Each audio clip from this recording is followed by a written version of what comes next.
What happens when your neighbors, the people you've known your entire life, the people who have shared your pews and your harvest suppers, decide that 11 souls must die, not for a crime, not for revenge, but because someone needed to be made an example, because fear had transformed into fury, and fury had found a target? Welcome to this journey into the darkest night in Graves County history. But before we descend into these tobacco-stained hills where mob justice burned brighter than reason, I need you to ask yourself something. How many wrongs does it take to justify one unforgivable act? At what point does fighting oppression become oppression itself? Tell us where you're watching from right now, and whether you believe that desperation ever excuses what we're about to witness, because by the end of this account, you'll carry the weight of a question that 100 years hasn't answered. Were they victims or martyrs? Were the killers monsters or men pushed past their breaking point? This episode contains discussion of real historical violence, including the deaths of children. This content is presented with respect for the victims and serves historical understanding, not sensationalism.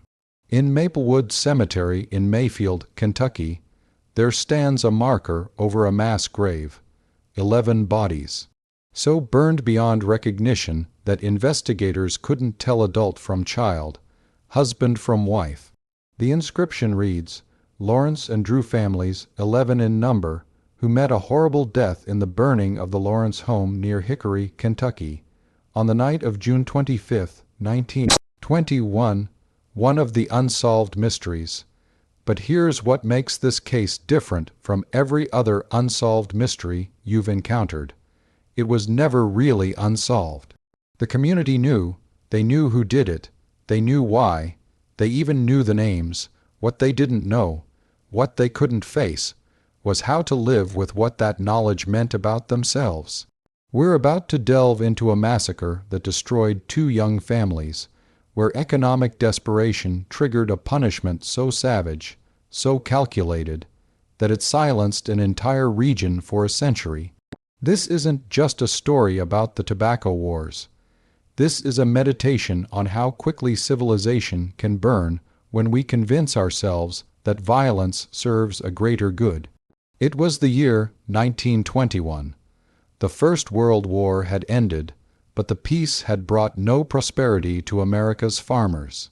Tobacco prices had collapsed. In western Kentucky's Black Patch region, named for the dark, fired tobacco that grew there, farmers were losing their land, their livelihoods, their futures. But in the remote hills near Hickory Grove, desperation was about to curdle into something far more terrifying. A collective decision that some people were expendable, and that their deaths would send a message written in fire and blood that no one would ever forget. If you've never seen the Black Patch region of western Kentucky, let me paint it for you, not as it appears on postcards, but as it truly exists in the spaces between towns, where the modern world seems to have forgotten to penetrate fully. The hills roll in gentle, deceptive waves. Not mountains exactly, but elevations that create pockets of shadow even at midday, valleys where morning fog lingers until noon, where the tree cover grows so thick that walking beneath it feels like stepping into a cathedral built by something older than faith. This is tobacco country, has been for generations.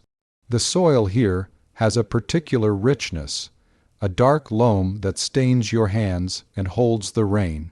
But in 1921, that soil held something else too, the accumulated bitterness of men who'd worked it their entire lives only to watch everything slip away. The smell of tobacco is everywhere during curing season. Not the clean scent of a cigarette, but something earthier, heavier, the sweet rot of leaves hanging in dark barns, smoke, cured over smoldering wood fires that burn for weeks. It gets into your clothes, your hair, your lungs. You taste it on your tongue. And if you're a farmer, you taste something else too, the metallic tang of fear, because tobacco prices in 1920 one had fallen so low that growing it meant going bankrupt, and not growing it meant starving.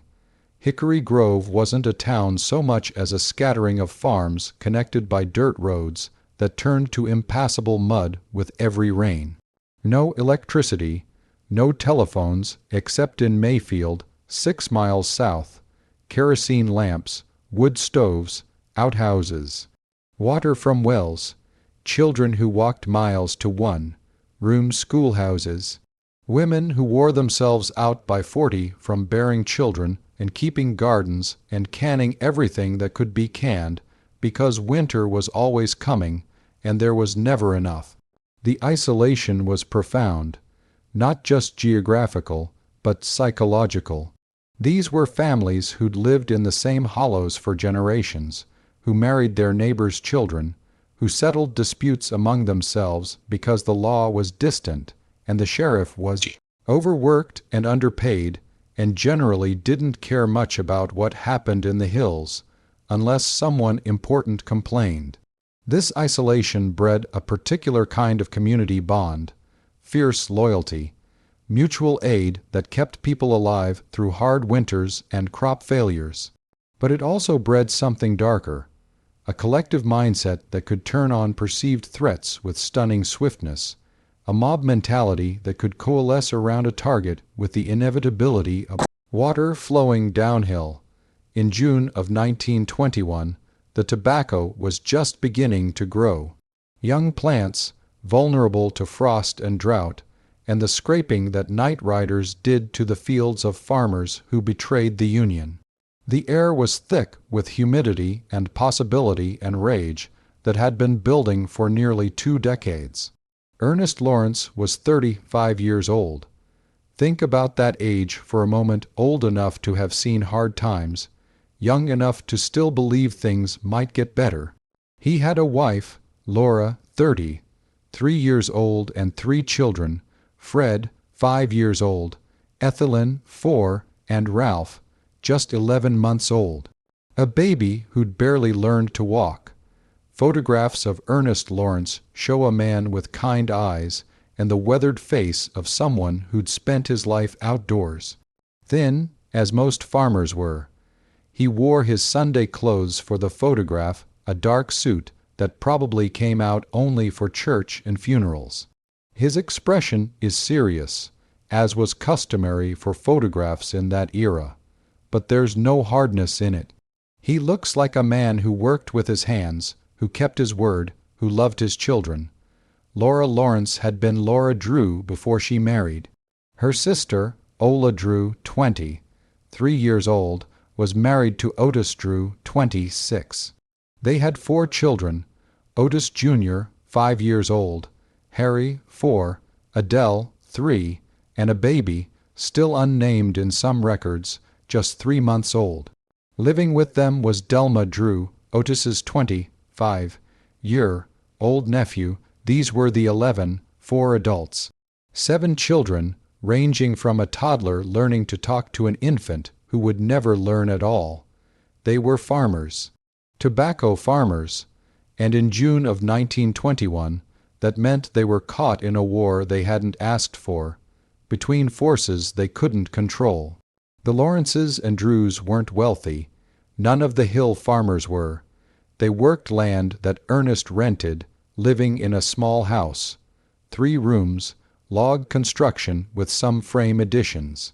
The kind of place where privacy was impossible, where children slept 2 or 3 to a bed, where winter cold seeped through every crack and summer heat, made the air inside thick as soup.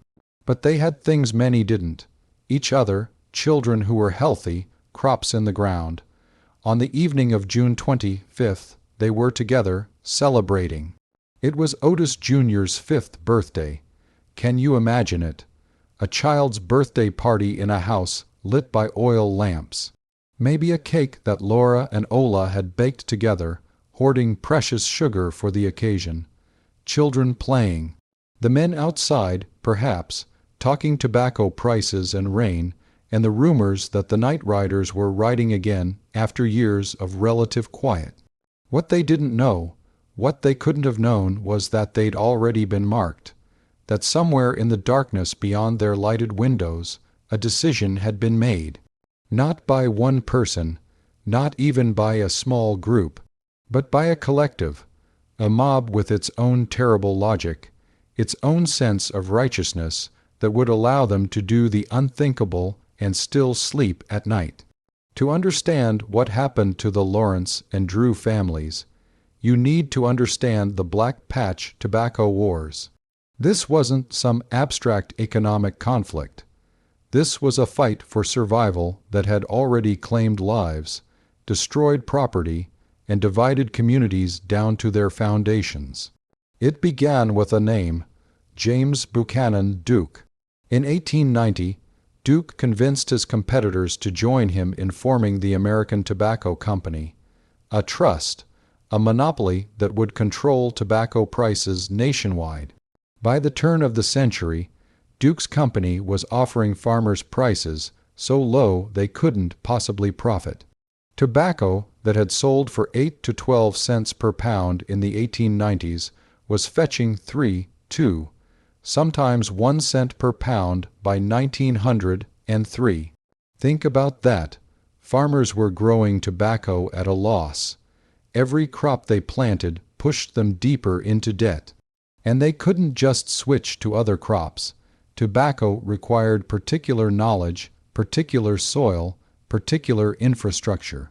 These were men whose fathers and grandfathers had grown tobacco.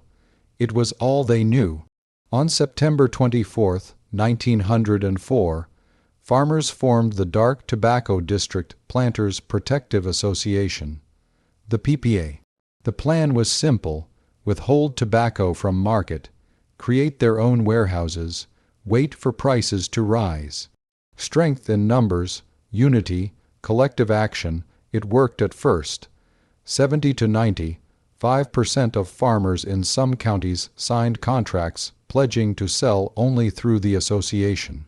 But then human nature intervened. Some farmers called hillbillies, or traders, broke ranks. They sold to Duke's company at the higher prices Duke offered to undermine the association.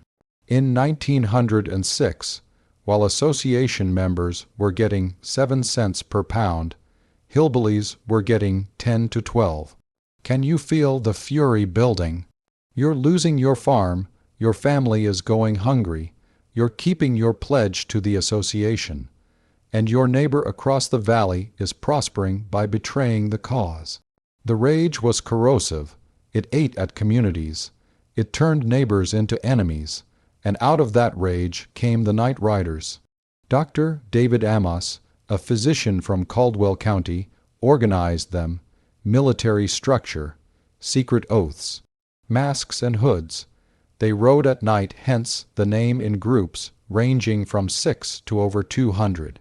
Their tactics escalated with terrifying swiftness.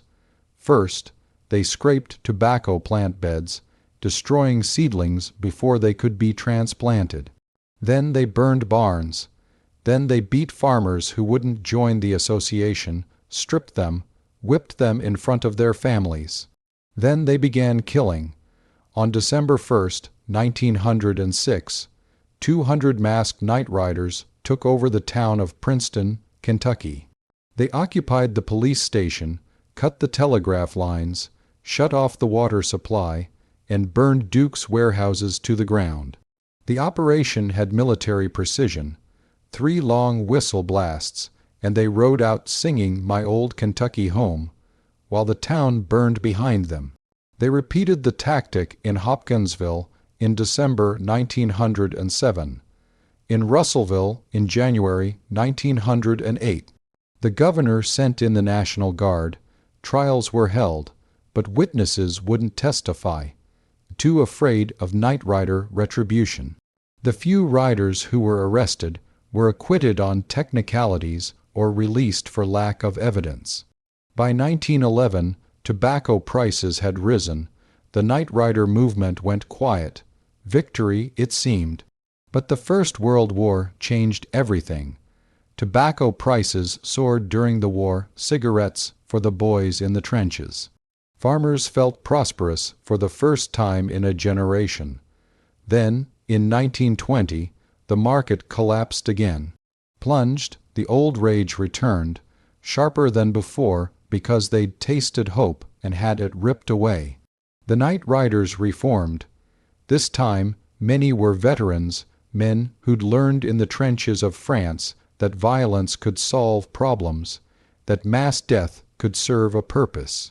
They brought military discipline and a willingness to go further than the first generation of riders had dared. And they needed a target. They needed to send a message. They chose Ernest Lawrence. The exact reason Ernest Lawrence was targeted remains disputed even now. Bernadette Rule, a descendant of the families who spent decades researching this case, argues that Lawrence was wrongly identified as a traitor to the tobacco union movement. Some accounts suggest Lawrence had sold tobacco outside the association. Others claim he was simply in the wrong place at the wrong time, a scapegoat chosen because the movement needed to demonstrate its power and willingness to act decisively. Here's what we know for certain. In the weeks leading up to June 25th, night rider activity had increased.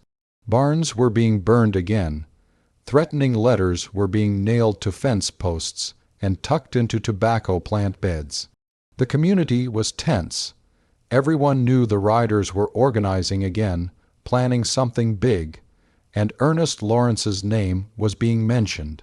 Whispered in meetings, passed from farm to farm along with dark looks and darker promises. Imagine being Ernest Lawrence in those weeks. Hearing rumors, seeing neighbors avoid his eyes at church, finding bootprints in his fields that weren't his own. Waking at night to sounds that might be riders, or might be nothing but wind and imagination. Did he know what was coming? Did he consider fleeing? Where would he have gone, with a wife and 3 small children, with no money, with crops in the ground that represented their only hope of income? On June 24th, the day before the massacre, witnesses later reported seeing groups of men gathering in town. Not quite secretive, but not advertising their purpose either. Just men appearing at the general store, the livery stable, the places where people congregated. Talking in low voices, making eye contact across rooms, a plan was being finalized. Not by one leader, but by consensus, the terrible collective decision-making of a mob convinced of its own righteousness. What they planned was straightforward. They would ride to the Lawrence farm. They would punish Ernest. They would make it clear what happened to traitors. And they would ensure that every farmer in the Black Patch would think twice before breaking with the association again. What they didn't plan, or perhaps what they planned and simply couldn't admit even to themselves, was the magnitude of what they were about to do. Reconstructing the exact sequence of events from the scattered testimonies and newspaper accounts is like assembling a puzzle where half the pieces have been deliberately hidden and the other half have been worn smooth by a century of silence. But certain facts emerge. On the evening of June 25th, as the sun set and the temperature finally began to drop from the oppressive heat of the day, riders began gathering. Not all at once, in small groups, arriving from different directions, meeting at predetermined locations in the woods outside of town. They wore masks. Some accounts describe hoods similar to Ku Klux Klan garb. The night riders borrowed tactics from the Klan freely. Others wore simple bandanas or cloth tied across their faces. Many were veterans. All were armed. Estimates of their number vary wildly. Conservative accounts suggest 30 to 50 riders. Others claim over 100. The truth likely falls somewhere in between, but the exact number matters less than what it represents. This was not a handful of rogue individuals. This was a significant portion of the community acting in concert, united by shared grievance and collective purpose. They rode toward Hickory Grove as night fell complete. No moon, or if there was one, it was obscured by clouds. The darkness was nearly absolute, the kind of darkness that doesn't exist anymore in most places, now that electric lights have banished true night. In that darkness, riding in a column, the sound of hoofbeats must have been enormous, steady, inexorable. Did anyone try to stop them? Did any rider, in those last moments before they reached the Lawrence farm, have second thoughts?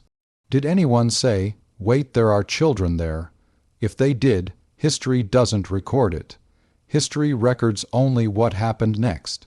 The Lawrence house sat on a slight elevation, visible from the road even at night if you had light. Oil lamps burned in the windows. Inside, the Lawrence and Drew families were celebrating Otis Jr.'s birthday, two sisters and their families spending an evening together, children playing, the simple joy of being alive on a warm June night when the tobacco was growing and maybe, just maybe, things would get better.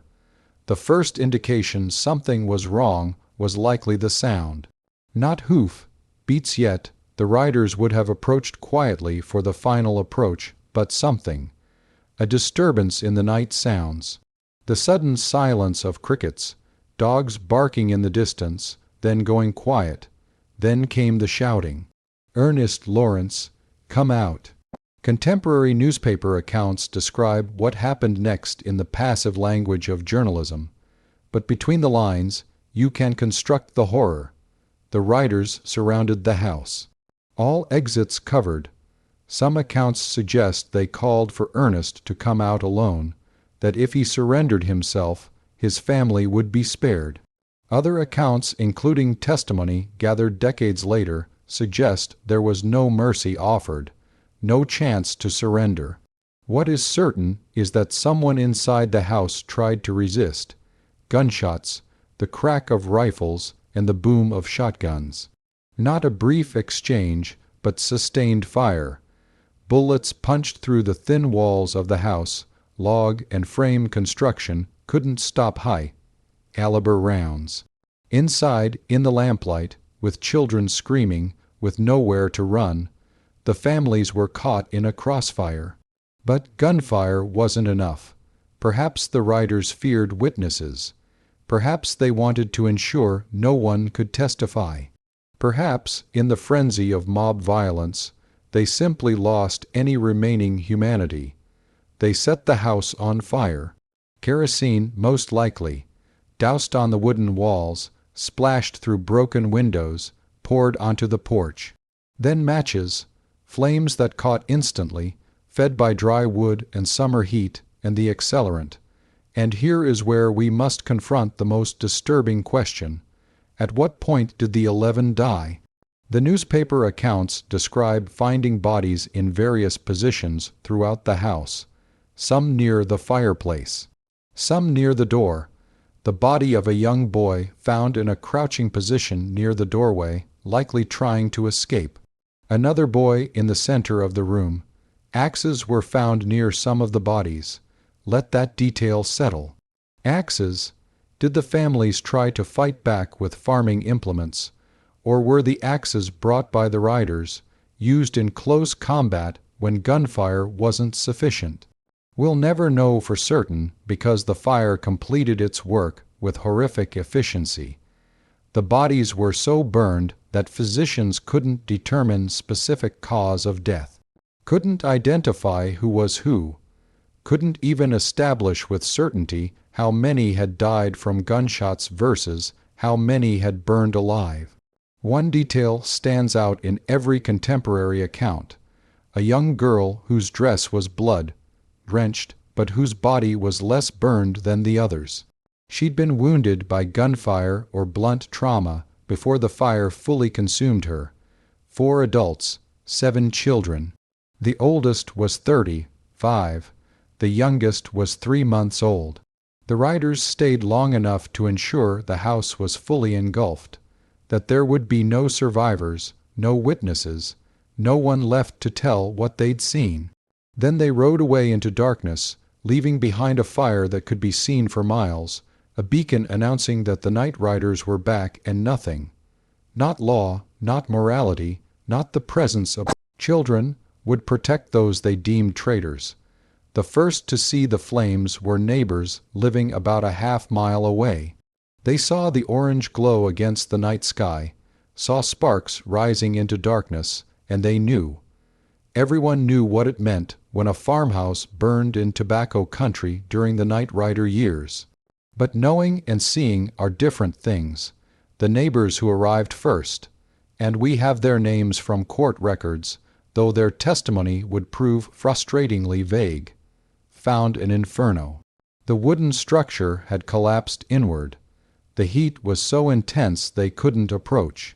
All they could do was watch and listen to the sounds that wood makes when it burns, the pops and cracks and groans, and wonder if there were other sounds mixed in, human sounds that the fire's roar drowned out.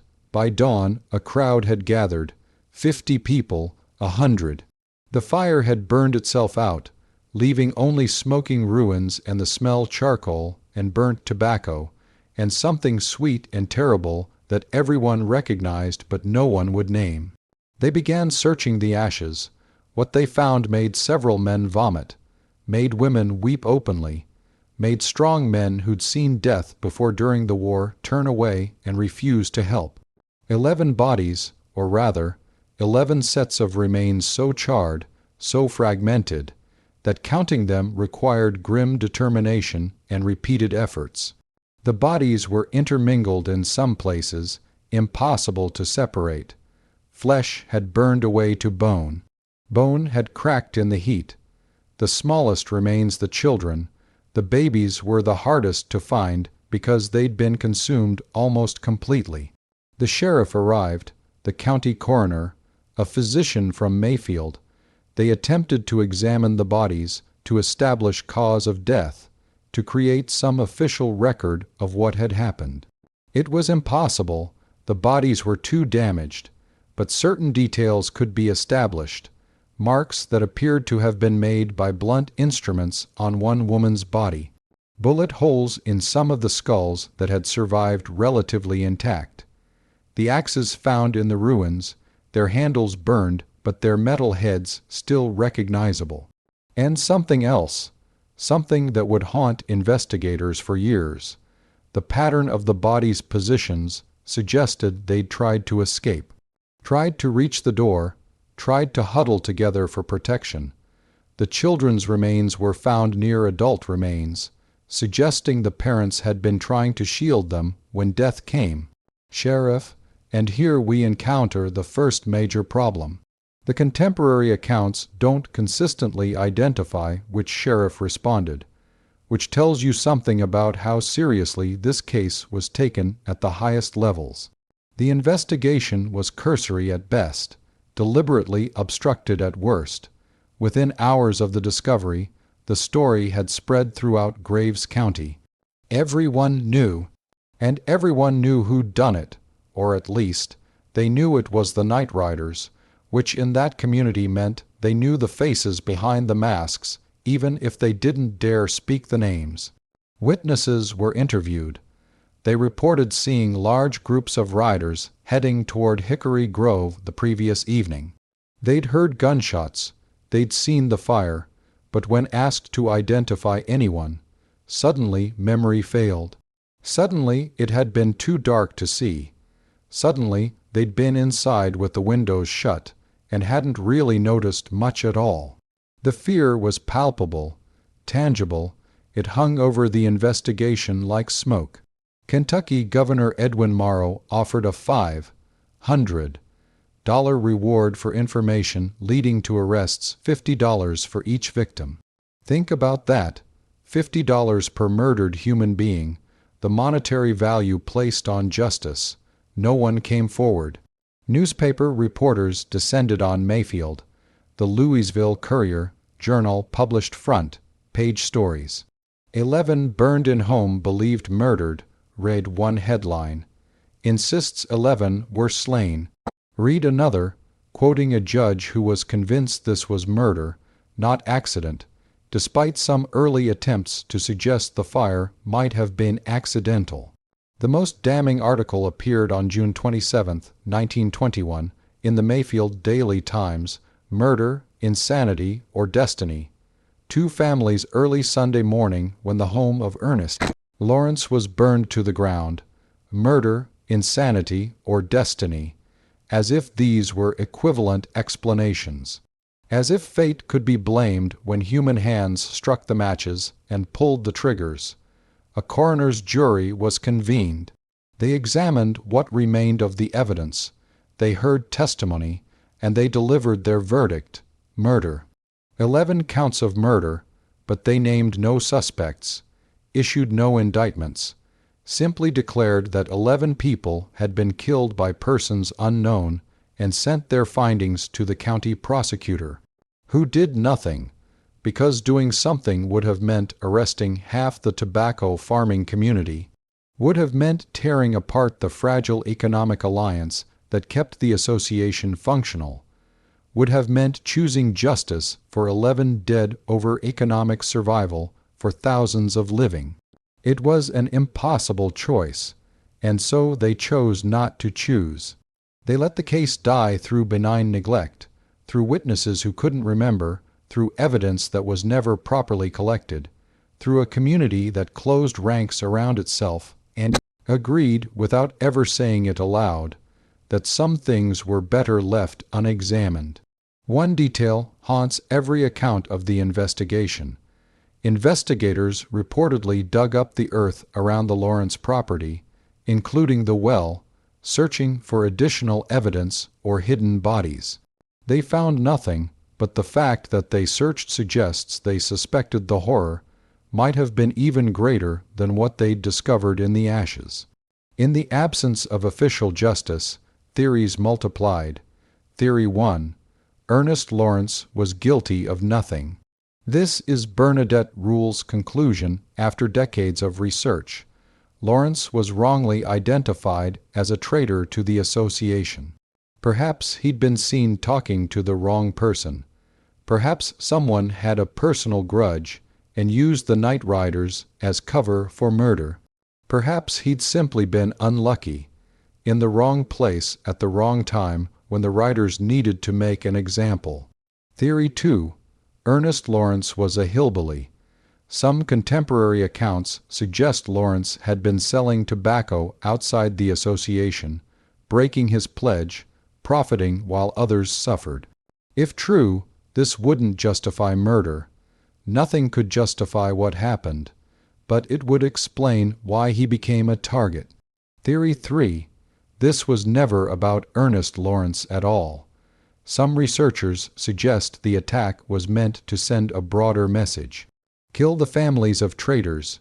Show that cooperation with Duke's company would cost not just your own life, but the lives of everyone you loved. Terror as policy.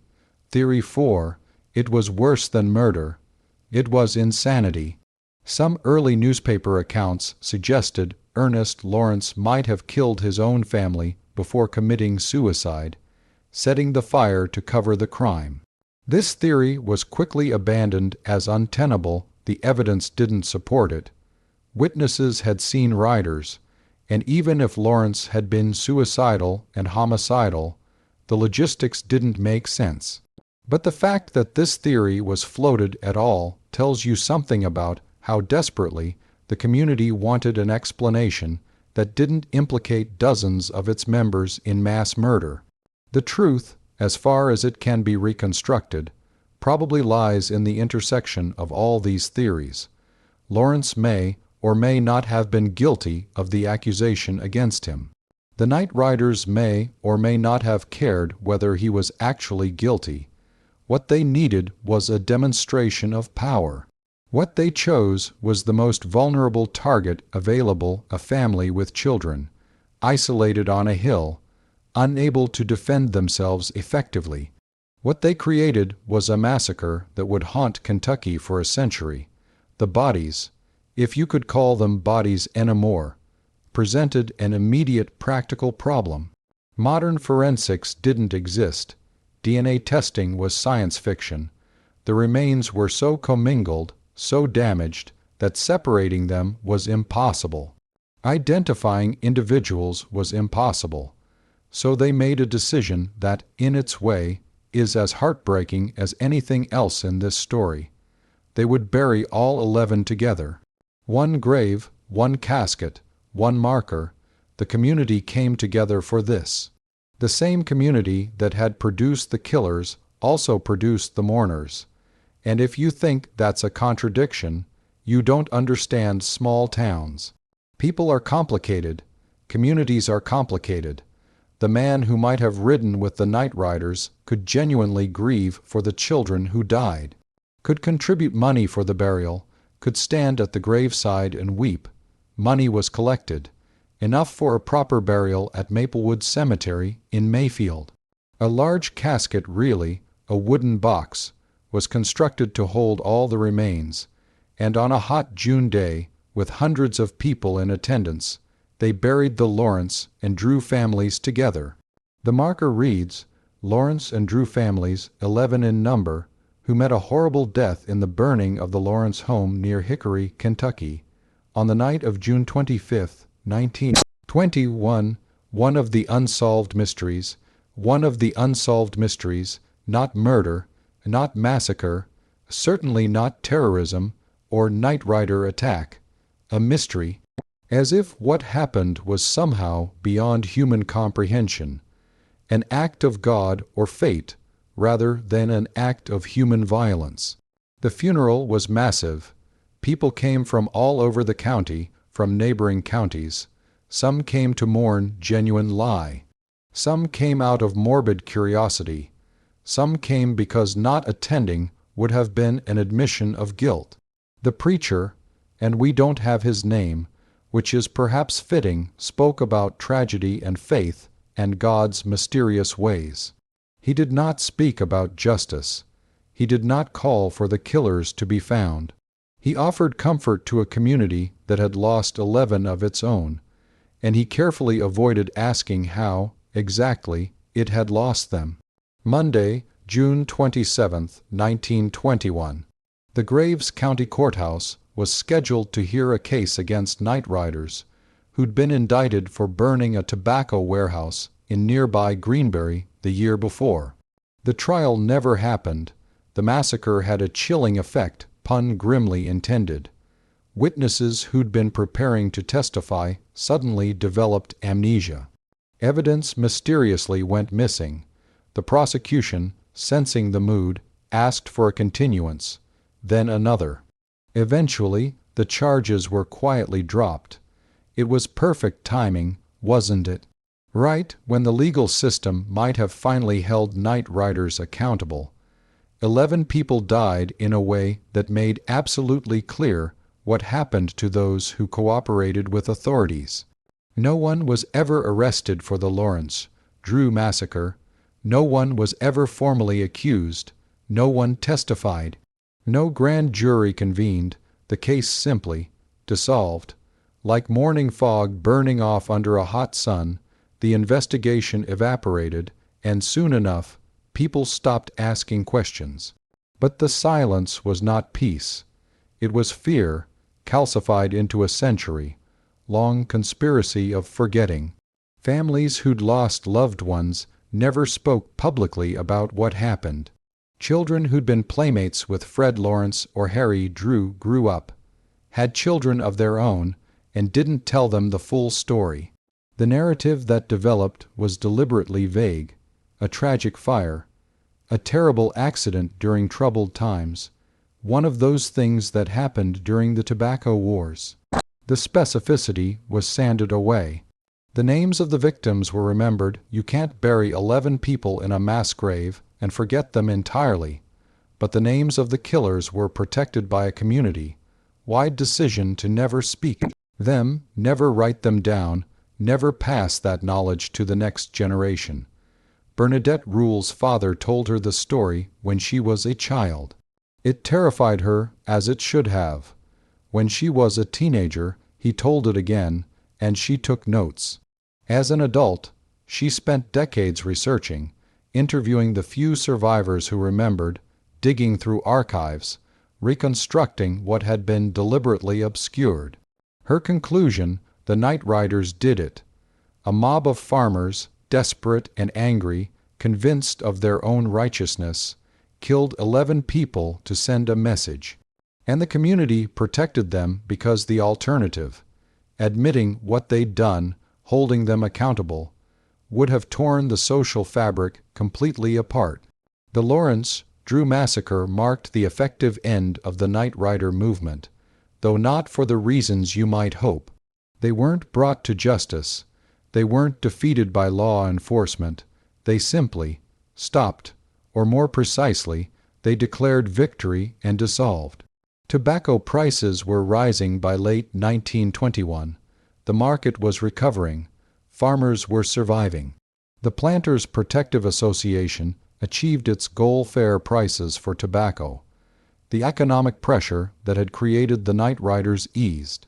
And perhaps, though this is speculation, the massacre was too much even for those who'd supported the Riders. Burning warehouses is one thing. Beating farmers who break their pledges is another. But 11 dead, including 7 children. Perhaps that was the line that, once crossed, made it clear the movement had become something monstrous. Some Night Riders faced civil suits.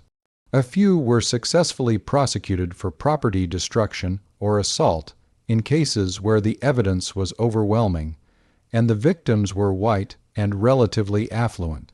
But the major figures, Dr. David Amos and his lieutenants, largely escaped consequences. Amos himself was tried in 1910 for his role in the Hopkinsville raid and acquitted on a technicality. He lived another 28 years, dying in 1938, a respected physician in his community. His home in Caldwell County eventually became a museum dedicated to preserving Night Rider history. Think about that, a museum commemorating a terrorist organization responsible for murders, beatings, property destruction, and racial violence. The museum frames the Night Riders as folk heroes fighting against monopolistic oppression, which is true, but incomplete. It's like celebrating Robin Hood while glossing over the fact that he occasionally murdered children. The Night Rider movement is remembered in western Kentucky with a strange mix of pride and shame. Pride because they stood up to corporate power. Shame because of how they did it. Every autumn, Princeton and Hopkinsville hold black patch festivals that include Night Rider raid reenactments. People dress up in period costumes, ride horses, and dramatically burn down replica warehouses. It's history as entertainment, violence as heritage, and nowhere in these festivals is there a memorial to the Lawrence and Drew families, whose deaths demonstrated exactly what that violence looked like when it was real. Here's what we know about some of the Night Riders who participated in other attacks. They went to church every Sunday, sang hymns, took communion, prayed for forgiveness, and believed they received it. They raised children who grew up to be upstanding citizens.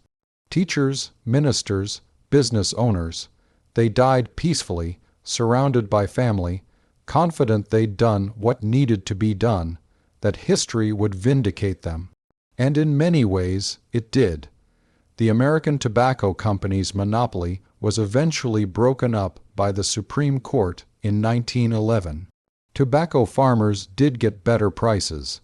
The Planters Protective Association achieved many of its goals. So if you measure success by economic outcomes, the Night Riders won. But what about the moral accounting? What about the 11 people who never got to grow up, never got to fall in love, never got to have children of their own? There's a photograph that Bernadette Rule found during her research. It shows a group of men at a tobacco auction in the late 1920s. They're standing in a warehouse, surrounded by piles of cured tobacco leaves. They're smiling, prosperous. The tobacco is selling well. Look closely at their faces. These are men in their 30s and 40s. The right age to have been night riders in 1921, the right generation, standing in the prosperity their violence helped create. Did any of them ever confess, in whispered deathbed revelations, in moments of weakness when conscience broke through? Some descendants claim they did, grandsons who heard stories, granddaughters who learned family secrets. But always second-hand, always without proof, always protected by the passage of time and the silence of the grave. One account stands out. An elderly man in the 1980s, dying of cancer, called his minister to his bedside. He wanted to confess something that had been eating at him for 60 years. The minister came. The confession was made. And the minister, bound by pastoral confidentiality, took the details to his own grave. Was it about the Lawrence, Drew massacre? We'll never know, but the timing is right. The guilt is real, and the silence continues. Hickory Grove still exists, technically. But if you drive through it today, you'll barely notice. A few houses, some fields, a church with a graveyard. Nothing marks the location where the Lawrence house stood. No historical marker, no memorial. Nothing but empty land that's changed hands multiple times over the past century, as if the ground itself carries a taint that makes it undesirable. Farmers who work the land around Hickory Grove will tell you, if you ask, which most people don't, that nothing grows quite right on that particular hill. Tobacco plants that should thrive instead wither. Soil that should be rich instead seems depleted.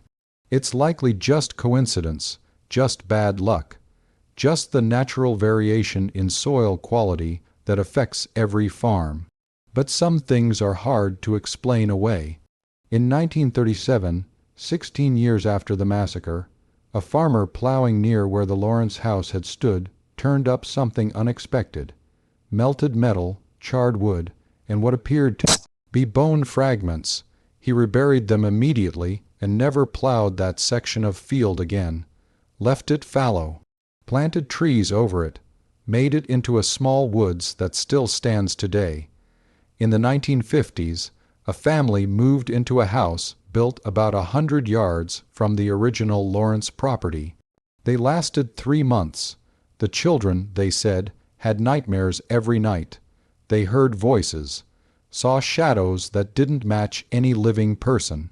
The father refused to elaborate, but when they moved, they left everything behind: furniture, dishes, even some of their clothing. They wanted nothing that had been in that house. In the 1970s, a developer tried to build a housing subdivision in the area. The project never got off the ground. Investors pulled out. Contractors quit. Equipment malfunctions plagued the site. The developer went bankrupt, and the land reverted to agriculture. Are these supernatural events? Probably not. Probably just coincidence, economics, bad timing. But the accumulation of coincidences creates a narrative that the community has embraced. That place is cursed. Don't go there, don't talk about it, let the dead rest, except the dead aren't resting. How could they be when justice was never served? Maplewood Cemetery, where the mass grave sits, is well maintained. People still visit, leave flowers. The marker has been replaced once, when the original weathered too badly to read. The new marker is granite, permanent, expensive. Clearly someone cares.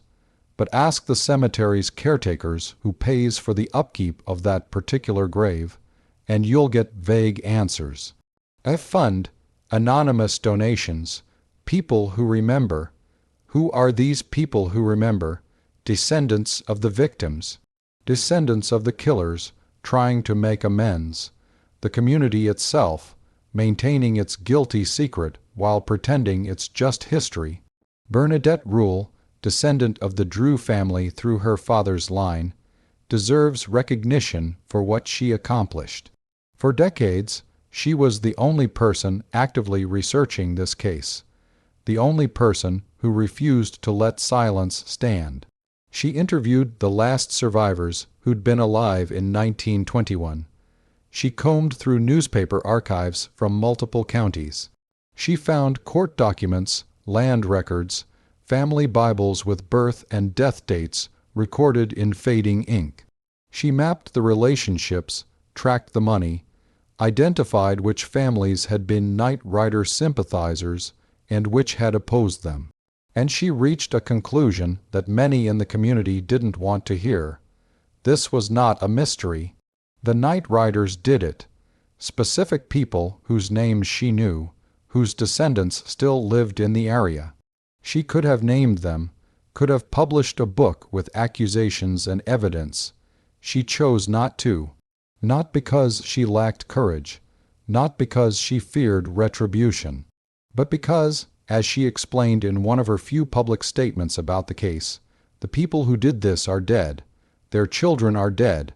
Their grandchildren are mostly dead. What purpose does it serve to ruin the lives of grandchildren who had nothing to do with it? It's a generous position. Some would say too generous. The families of the victims Rule's own family were deprived of justice. Doesn't she have an obligation to seek it, even a century later? But there's wisdom in her choice too. At what point does the quest for justice become vendetta? At what point does holding the guilty accountable become punishing the innocent for the sins of their ancestors? These are not rhetorical questions. They're the same questions that the Knight Riders failed to ask themselves in 1920. 1. When they decided that punishing one man meant killing his family, his sister-in-law's family, 7 children who couldn't possibly have had any role in whatever crime they believed Ernest Lawrence had committed. Rule's research has been deposited with the Kentucky Historical Society. It's available to scholars. The truth is there for anyone willing to look, but it's not sensationalized. It's not weaponized. It's simply preserved, waiting for the day when the community might be ready to fully confront what happened. That day hasn't come yet. A century later, mysteries remain. Not who done it. We know it was the Knight Riders, and local historians have strong suspicions about specific individuals. But deeper questions that no amount of research can fully resolve. Why 11? If the target was Ernest Lawrence, why kill his entire family? Why kill his sister-in-law's family? The standard explanation is that witnesses had to be eliminated. But that explanation falls apart when you consider that the attack was witnessed by neighbors, reported in newspapers, and known throughout the community. The Knight Riders weren't trying to hide what they'd done. So why kill the children? One theory. It was punishment beyond death. Kill a man, and he suffers for a moment. Kill his children, and he suffers knowing his bloodline ends. His family name dies. It's Old Testament logic. The sins of the father visited upon the children. Collective punishment. Tribal warfare imported into 20th century Kentucky. Another theory, the children weren't meant to die. The attack was supposed to be just Ernest. But things escalated. Someone panicked. Someone fired wildly. The situation spiraled out of control. By the time they realized children were caught in the crossfire, it was too late to stop. So they finished what they'd started and burned the evidence. Neither explanation is satisfying. Neither makes the horror comprehensible. Did anyone try to stop it? Surely someone in that group of riders had second thoughts. Surely someone said, "Wait, there are babies in there." Were they shouted down? Threatened? Or did mob psychology so completely override individual conscience that no dissent was even possible? We have accounts from other Knight Rider attacks of riders who refused to participate in particularly violent actions. Men who drew a line and wouldn't cross it. So we know individual conscience existed within the movement. But if anyone drew that line at the Lawrence farm, they did it silently and impotently. The attack proceeded. 11 died, and whoever might have objected lived with their silence for the rest of their lives. What did the children understand? This might be the most haunting question of all. Fred Lawrence was 5 years old. Ethelyn was 4. Otis Drew Jr. was celebrating his 5th birthday. These children were old enough to understand fear, to understand danger, to know when adults were terrified. In their last moments, as the house filled with smoke and gunfire, as their parents tried desperately to protect them, what did they understand? Did they think it was a nightmare they'd wake from? Did they cry for their parents? Did they pray? We'll never know. Their voices were silenced that night and buried with them in that mass grave. But the fact that we can't know doesn't mean we shouldn't ask. Remembering that they were individuals, that they had inner lives, that their deaths were not just statistics, but the end of unique, irreplaceable human beings. That's the minimum we owe them. And finally, could it happen again? This is the question that keeps this story from being merely historical. Could a community, under sufficient economic pressure, under sufficient fear, convince itself that mass violence is justified? Could ordinary people, farmers, fathers, churchgoers, transform into killers? The answer is yes. Obviously yes.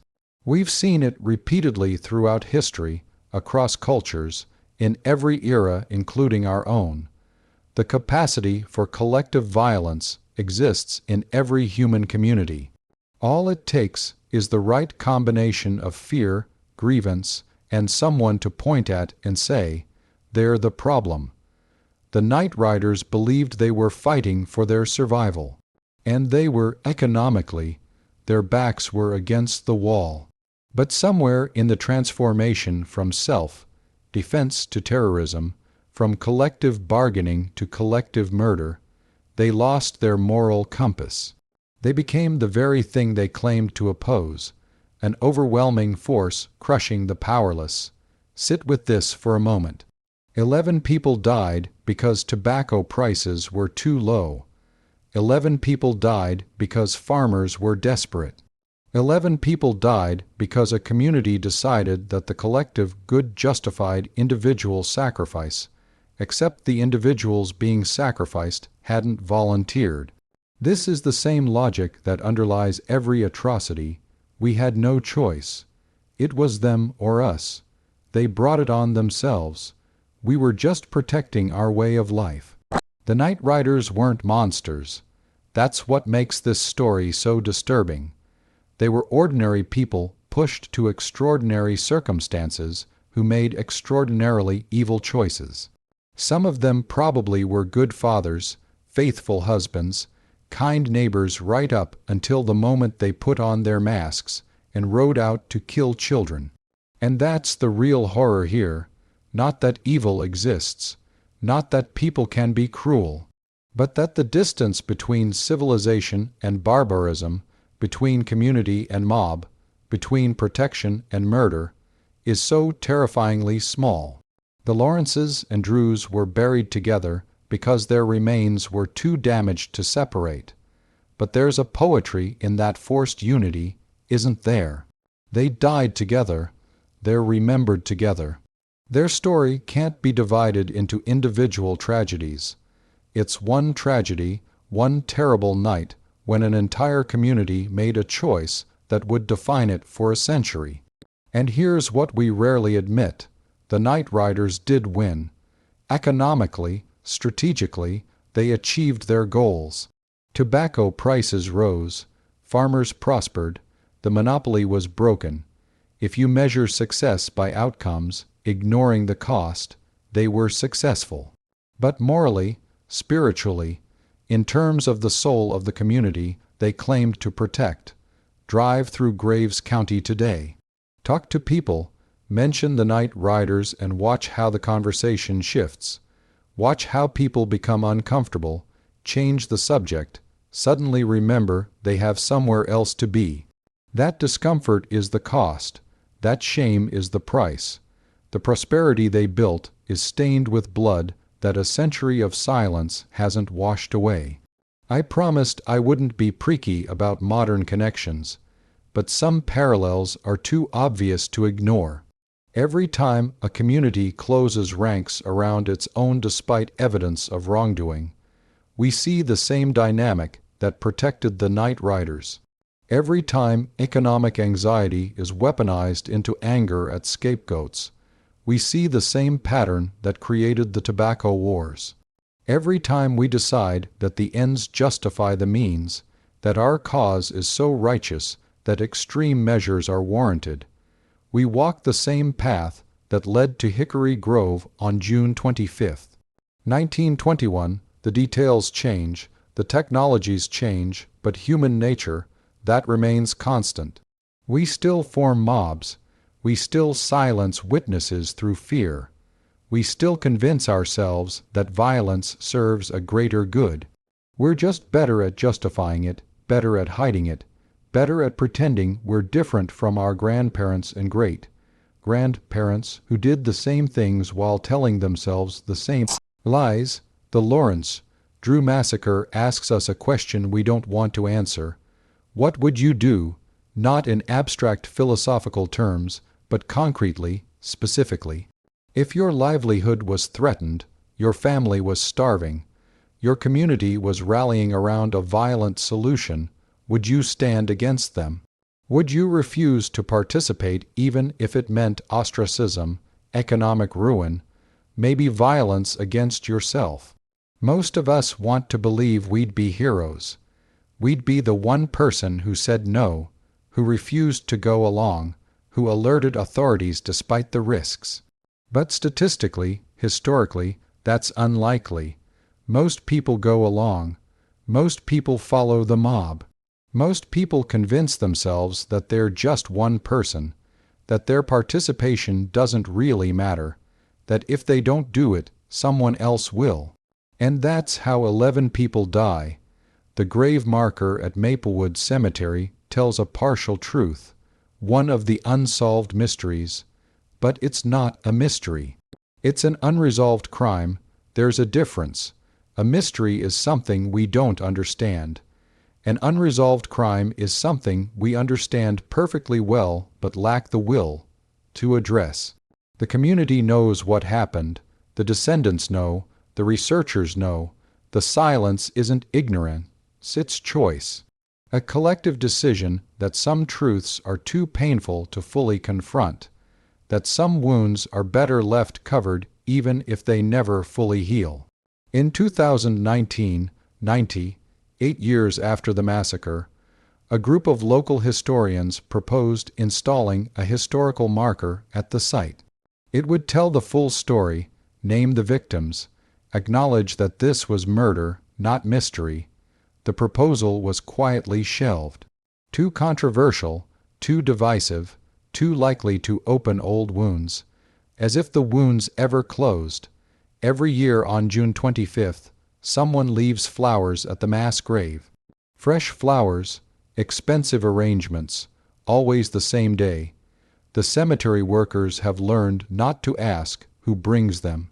Some silences are meant to be respected, but sometimes, late at night when the cemetery is closed and the world is quiet, people walking past on the adjacent road report seeing lights. Small lights like oil lamps or candles, flickering near the grave, moving as if being carried by unseen hands. The rational explanation, reflection from passing cars, optical illusions, imagination. But everyone who's seen them describes the same thing, 11 lights. Always 11, moving in a pattern like people walking.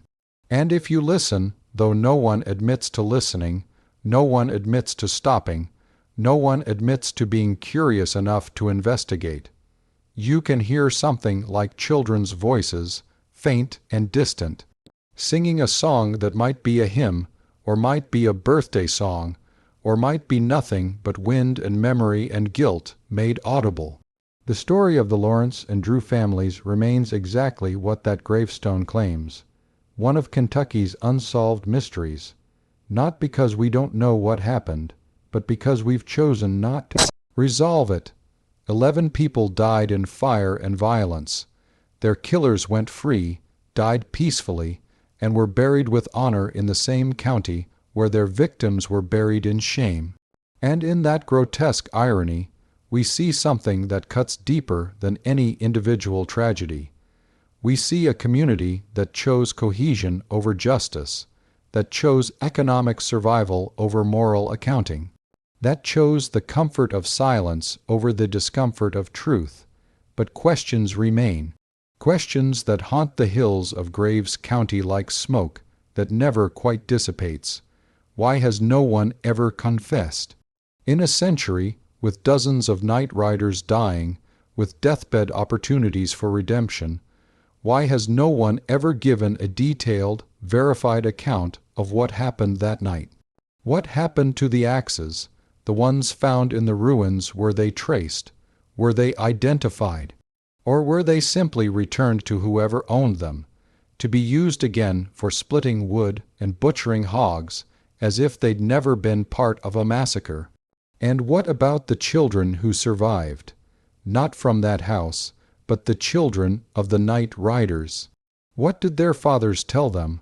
What songs did they sing to them at bedtime? How do you kiss your child good night when your hands have killed someone else's children? Perhaps these questions are meant to remain unanswered. Perhaps the not knowing is part of the punishment we collectively bear for allowing such things to happen, and then allowing them to be forgotten. To this day, the hill where the Lawrence house stood remains largely empty. Farmers avoid it. Developers ignore it. The land changes hands frequently, as if it carries a weight that no one can bear for long. And on nights when the weather turns, when fog rolls in thick from the valleys, when the temperature drops suddenly and the wind carries sounds that might be natural or might not be, people in Hickory Grove still close their windows, lock their doors, and pretend they don't hear anything at all. And on certain June nights, when the air is still and heavy with humidity, when the tobacco plants are young and vulnerable in the fields, residents report seeing something on that hill. Not quite lights, not quite figures, but movement, shadow, and suggestion. 11 shapes that might be smoke or might be something else, moving in the pattern of a family trying to escape a house that no longer exists, from a fire that burned out a century ago but somehow never stopped burning. Most dismiss it as imagination, as the mind's tendency to create patterns in darkness, as local legend maintained by people who have heard the story too many times and let it color their perception. But some know better. If this journey through one of Kentucky's darkest nights has left you unsettled, if you find yourself lying awake tonight thinking about how thin the line is between justice and revenge, between community action and mob violence, between standing up for what's right and becoming the very evil you claim to oppose, then this story has done its work. The Lawrence and Drew families deserve more than our horror. They deserve our remembrance. They deserve our willingness to ask the hard questions about human nature that their deaths illuminate. Subscribe to this channel if you're willing to confront these uncomfortable truths. If you believe that the purpose of studying history isn't to feel superior to our ancestors, but to recognize our own capacity for the same failures. Leave a like if this account provoked something deeper than entertainment, if it made you question how well you truly know yourself, how confident you are that you'd be the hero rather than the bystander, the rescuer rather than the participant. And in the comments, I want to know, if you'd been a farmer in Graves County in 1921, desperate and angry, watching your family go hungry while someone you believed was a traitor prospered, would you have ridden with the night riders? Would you have stood against them? Or would you have done what most people do, looked away, stayed silent, and told yourself it wasn't your responsibility? Be honest. The comfort of distance and time makes honesty easier. But imagine yourself there, in that moment, with those pressures. What would you have done? Until next time, remember this. The most terrifying stories aren't about monsters or ghosts. They're about ordinary people like us, making choices that seem justified in the moment, but create horrors that echo for generations. The real darkness isn't out there in abandoned houses or forgotten graveyards. It's in the space between what we believe about ourselves and what we're capable of doing when fear and anger and righteous certainty override conscience. And sometimes that's the darkness we're really afraid to confront. The graves in Maplewood Cemetery remain. The questions remain. The silence continues. But now, at least, the story has been told.